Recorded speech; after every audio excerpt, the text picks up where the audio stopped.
A la intolerancia, la ignorancia y la violencia que tienen secuestrada a la política se une la doble moral que hace que los de un lado celebren la violencia cuando afecta al contrario. Vivimos un ciclo de instituciones débiles, democracias sin esencia y libertades en peligro. Los mejores abandonaron la política, los mediocres y los corruptos se eternizan y las naciones se condenan al estancamiento moral y al subdesarrollo. ¿Cómo superamos este momento para rescatar el rumbo?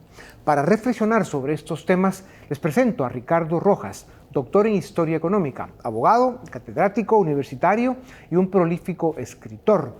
Fue magistrado de la Cámara de Asuntos Criminales en Buenos Aires y hoy dirige un importante centro de investigación académica en una prestigiosa universidad liberal. Doctor Rojas, bienvenido a Razón de Estado. Como en otros momentos de la historia, el odio y la violencia contaminaron la política. En Estados Unidos volvió el crimen contra figuras públicas y los congresistas ya no se sienten seguros ni en su casa. En Colombia liquidan candidatos y en Europa disparan a primeros ministros. ¿Qué está pasando con las democracias de Occidente? Mire, yo creo que por un lado el concepto de democracia está en crisis en el sentido de que la democracia surgió en la tradición constitucional que hemos seguido en nuestros países como una forma de organizar gobiernos que protegieran derechos. Y poco a poco se ha ido convirtiendo en una puja, en una pelea por el poder. Hoy izquierda y derecha son dos grupos que están peleando por el poder.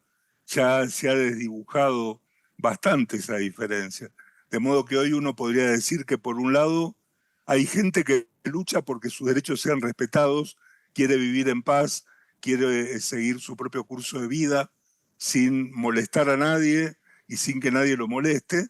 Y por otro lado hay grupos que piensan que ellos deben conducir o dirigir la vida de los demás y en realidad tienen diferencias folclóricas, ¿no? Pelean por banderas, pero en el fondo su objetivo es acaparar el poder. Y eso se ve mucho en América Latina.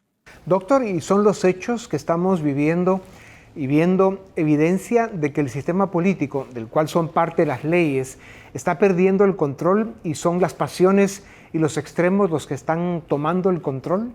Son las pasiones y los intereses, ¿verdad? El Estado se ha convertido en un vehículo para obtener poder, obtener ventajas económicas, obtener un montón de privilegios. Uno lo advierte, por ejemplo, en Argentina. Hoy uno ve cómo todos los días se descubre cómo en el pasado el gobierno ha estado utilizando al Estado como una caja en beneficio propio. ¿No? La lucha por el poder político no es la lucha para eh, propender al bienestar de los habitantes, sino que se ha ido transformando en una lucha por obtener poder para el beneficio propio. ¿Qué mensaje, referente o ejemplo da a América Latina el crimen contra Charlie Kirk en Estados Unidos, doctor? Bueno, ese es un ejemplo de cómo se han ido perdiendo, porque una cosa era la discusión de ideas en el contexto de, digamos, podemos discutir ideas, pero en el fondo respetamos el derecho del otro a vivir como quiera, pero poco a poco el ingreso de la violencia en la discusión política lleva a que ocurran hechos como este, porque yo ya digamos, no me gusta mucho decir que es simplemente un enajenado que actuó solo y porque tenía problemas mentales.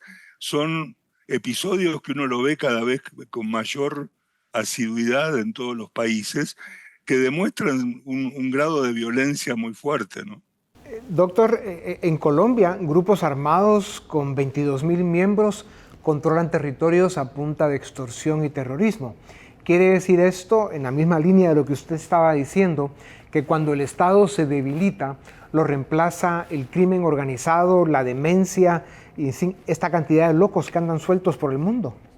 Sí, ese es un problema grande, ¿no? Porque hay formas de crimen organizado que en muchos casos en realidad se organizan alrededor de actividades que son prohibidas por el propio Estado y por lo tanto, finalmente, el manejo de recursos enormes, como son los que manejan los grupos de crimen organizado, en el caso de Colombia el narcotráfico fundamentalmente, hacen que esos grupos terminen teniendo un poder económico tan grande que terminan comprando gobiernos y si no los compran, los vencen porque terminan teniendo más poder que el gobierno. En el caso de Ecuador, un país pequeño pero estratégico, vio el crimen contra un candidato presidencial en plena campaña. La violencia está desbordada. ¿Qué significa para la región que el crimen organizado esté interfiriendo cada vez más de formas tan violentas en la política? Yo creo que hay un fenómeno que tendremos que estudiar con mayor profundidad, porque es un problema de dos vías, ¿no? Muchos políticos han querido utilizar al crimen organizado en su propio provecho.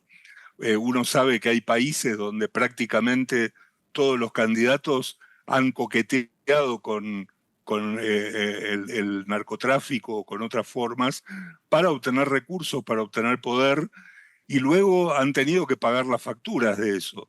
Y entonces llega un momento donde los propios políticos que piensan que todavía conservan el poder de la ley, ya han perdido ese poder a manos de aquellos a los que fueron a buscar para ganar la elección. Los datos sugieren que la violencia política se alimenta de la polarización de dirigentes y partidos que normalizan el odio y de ciudadanos desencantados que ya no creen en el sistema. ¿Cómo se suman estos tres factores para convertir la violencia en normalidad y cuáles pueden ser las consecuencias si eso no se controla? Es que, digamos que, como decíamos hace un rato, la política se terminó convirtiendo en una lucha entre facciones por obtener el poder. El votante en esa lucha no tiene incentivos para votar, porque en realidad el votante lo que quiere es vivir tranquilo, que se protejan sus derechos, que les cobren pocos impuestos, que no los roben y que los protejan. En realidad la lucha política entre facciones no es un tema que le interese. Y uno eso lo puede ver, por ejemplo, en la última elección en la provincia de Buenos Aires, en Argentina, hubo 2 millones de personas que no fueron a votar. O sea, habían votado 10 millones hace 2 años, esta vez fueron 8 millones. Y aquellos 10 millones ya era poco, una escasa cantidad de votantes. Significa que la gente cada vez tiene menos interés en la política. Y lo cual es un problema, porque si la gente no se interesa en la política, le deja el poder en manos de los políticos. Sin duda alguna, y en el caso de Argentina sería una tragedia que los ciudadanos se olviden de la política cuando la política les ha hecho tanto daño por tantas décadas. Doctor Rojas, cuando un político justifica la violencia de los suyos y condena solo la del adversario, ¿no está contribuyendo directamente a normalizar el crimen como herramienta de poder? Por supuesto, por supuesto. Y ahí hay un tema que para mí es muy importante, que es la democracia, la política ha sido idolatrada en los últimos tiempos por los propios políticos. Digo, un político hoy en América Latina está justificado para hacer prácticamente cualquier cosa en nombre de la democracia y de la política. Sin embargo, los políticos son empleados de los ciudadanos y deben estar sometidos a la misma ley. Pareciera que hoy en América Latina en general hay reglas para los políticos y reglas para los ciudadanos comunes, y ese es un problema grande. Vea, la Constitución Argentina de 1853 trataba al presidente como un empleado. Decía, el presidente dura en su empleo 6 años. Era claro que no era una persona con privilegios. ¿Qué responsabilidad sobre el aumento de la violencia tienen los medios de comunicación, pero sobre todo las redes sociales, al convertir las fake news, los insultos y las amenazas en parte del paisaje cotidiano? Bueno, yo ahí distinguiría los dos sectores. Con el periodismo, en muchos casos, lo que ha ocurrido es que los periodistas terminaron siendo comprados por la política. lo cual a veces no es malo y a veces sí. Digo, no es malo cuando es ostensible. Nada impide que alguien compre un medio y le dé la orientación ideológica que quiera. El problema es que cuando se utilizan los medios como si fueran independientes, pero se utilizan para apoyar a tal o cual sector. Y respecto de las redes sociales y todo lo demás, creo que deberemos irnos acostumbrando a que eso es casi inevitable, ¿no? Eh, lo peor sería que el Estado tratara incluso de controlar las redes y los medios. Me parece que lo que está pasando es que la gente le va dando menos importancia a lo que ve en las redes sociales al darse cuenta que cada uno puede decir lo que quiera y no necesariamente es verdad. De ahí la importancia de que los ciudadanos desarrollemos un pensamiento crítico. Doctor, analistas serios coinciden en que el futuro próximo de América Latina depende de lo que suceda con la narcodictadura terrorista en Venezuela, o sea, tenemos que salir de ella, y del éxito de Javier Milei en Argentina. La continuidad de los criminales Maduro, Cabello y Padrino en Venezuela y el fracaso de Milei en Argentina daría fuerza y permitiría que avance aún más el destructivo populismo autoritario y la izquierda radical, que en la mayoría de casos son lo mismo, además de ser organizaciones criminales. ¿Qué futuro le espera a América Latina si la narcodictadura de Caracas gana esta partida y Milei fracasa en Argentina? Bueno, sería catastrófico para la región. Uno ve que en los últimos tiempos la izquierda que uno pensaba que iba en retroceso ha vuelto a tener fuerza. Nunca me cansaré de repetir que el origen, el germen de todo eso ha sido el Foro de Sao Paulo. En 1990 escribieron los manuales que se están aplicando en la izquierda latinoamericana al día de hoy con éxito. En Argentina la batalla es muy fuerte. Afortunadamente la gente sigue apoyando a Milei. Veremos el mes próximo, que son elecciones de medio término, cómo le va. Presentó un proyecto de presupuesto muy bueno, muy equilibrado, y un proyecto de ley de reglas fiscales, presupuestarias y monetarias que incluye hasta delitos penales para los funcionarios públicos que violan estas reglas. Veremos cómo le va. Y en el caso de Venezuela, yo diría que la vuelta que le ha dado el presidente Trump ha sido inteligente en el sentido de considerar al gobierno de Maduro como un usurpador al poder. No es un presidente y es un narcotraficante, es una banda de narcotraficantes a las que está persiguiendo como narcotraficantes. El tema es qué es lo que va a pasar después que se caiga Maduro. Viéndolo visto por todo el planeta, doctor Rojas, ¿qué puede hacer una democracia para defenderse? ¿Basta con policías y tribunales o se necesita un cambio profundo en liderazgo, instituciones y sobre todo cultura política? Yo creo que depende mucho de cuál es la situación de cada país.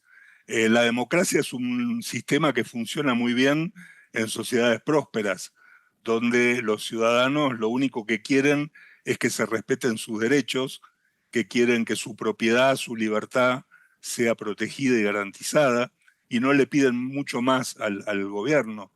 En países con grandes niveles de pobreza y con muchas cosas por hacer, es un poco más complicado, porque si el gobierno quiere ser más austero, va a aparecer un político que prometa un montón de otras cosas y ahí es donde empiezan los problemas, ¿no? Claro. De modo que es un gran desafío, cómo ir a ayudar a la gente, porque además el Estado no produce nada, lo único que genera son las condiciones para que la gente pueda producir y prosperar. ¿Cómo lograr claro. que pueda mejorar la situación de la gente y al mismo tiempo no intervenir en los derechos?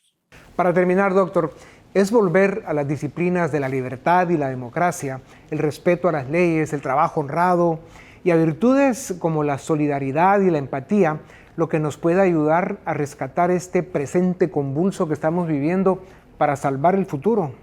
Yo creo que sí, confiar menos en políticos autoritarios que vengan a ser los salvadores de nuestros países y confiar más en las relaciones empáticas que tenemos entre todos para trabajar, para producir y para prosperar por nuestro propio esfuerzo. La democracia necesita ciudadanos libres, responsables y presentes que exijan al poder para que cumpla con sus obligaciones. Solo así los pueblos dejarán de ser rehenes de la incompetencia, la corrupción y el crimen organizado. Solo así volveremos a vivir en paz y con libertad para construir un futuro digno para todos. Doctor Rojas, muchas gracias por su tiempo. Como siempre nos deja iluminados. A ustedes también gracias por acompañarnos una vez más. Esto es Razón de Estado.